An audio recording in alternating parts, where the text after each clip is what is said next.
Yine bir telefonumuz varmış. İzleyicimizin sorusunu duymak isteriz. Hoş geldiniz yayınımıza. Hayırlı akşamlar. Hayırlı Ramazanlar. Ankara bu kez. Meral Hanım. Buyurun efendim. İyi akşamlar efendim. İyi akşamlar. Hayırlı günler. Teşekkür ediyoruz. Buyurun. Hocamızın ellerinden öpüyorum saygıyla. Estağfurullah. Buyurunuz efendim. Hocama çok müthiş bir soru soracağım ama bana çok öksürüğüm var, astım, bronşitim var, kuah var. Geçmiş olsun. Eşek sütü dediler. İç dediler. Onu buldum.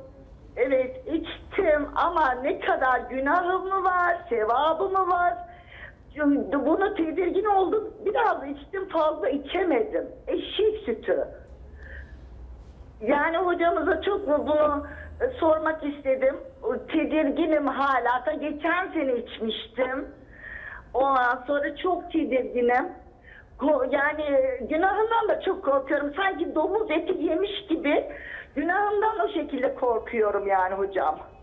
Efendim, Ne derece doğru yaptım bunu bilemiyorum. Sizden bir cevabını duymak istiyorum. Bir de oruç tutamıyorum hocam. Çünkü yetim maaşım var. İkincisi çok hastayım, yediğim olduğu gibi çıkartıyorum öksürükle birlikte. Mümkün değil. Hiçbir şekilde oruç tutamıyorum. Ne yapmam lazım? Şimdi de şu anda hastaneden geldim yani acil. Nefes veriyorlar, hava veriyorlar. Kaç Serum yaşındasınız? takıyorlar. Kaç yaşındasınız efendim? 47. Çok geçmiş olsun. Şifalar diliyoruz. Daha fazla yormayalım sizi. Konuşurken de nefes nefese kaldınız. Hastaneden Hocam sizi geldim işte. çok geçmiş olsun. O kadar beterim ki oruç tutamıyorum. Çok zoruma gidiyor. Çok ağlıyorum yani. Çok ağlıyorum. Çok zoruma gidiyor. Birkaç yıldır resmiden ameliyat oldum. Bana dediler ki gastritim var, ülserim var, reflüm var, zatürren var, zehirli guatırım var dediler. Yediğimi öksürükle çıkartıyorum. Yıllardır. Ve çok zor durumdayım hocam. Ne yapmam lazım? Ben bu şeyini de veremiyorum. Param da yok. Fidyesini de veremiyorsunuz. efendim O Rabbimiz kadar zor durumdayım ki yani anlatacak çözüm bulamıyorum hocam. Sadece Kur'an'da Kenzül Arş okuyorum. Türkçe açıklamasını. Kenzül Arş Yasin okumaya duası. çalışıyorum. Kur'an okumaya çalışıyorum. Allah'a yalvarıyorum. Evet. yeter işte, Affet Rabbimiz de Allah'ım bunu beni. istiyor.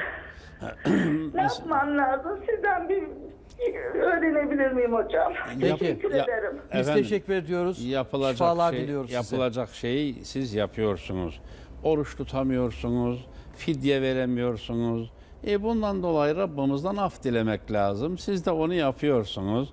Öteki iş için de bakın, eşek sütü etine tabidir. Eşek eti haram mıdır? Haramdır.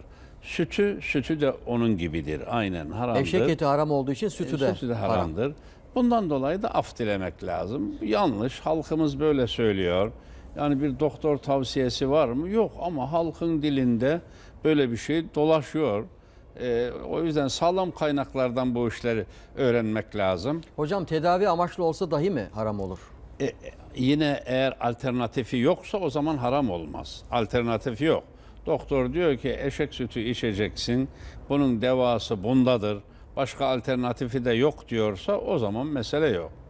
Öyle bir şey yoksa durup dururken birileri öyle dedi, bilmeyen kişiler öyle dedi, ona uymamız doğru olmaz. Evet, doktora soracağız. Feselu Tavsiyesi ehle varsa. zikri in kuntum la ta'lemun.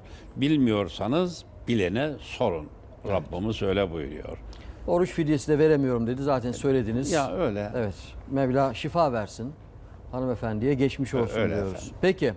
Daha fazla video izlemek için kanalımıza abone olabilir, ilk izleyen olmak isterseniz bildirimleri açabilirsiniz.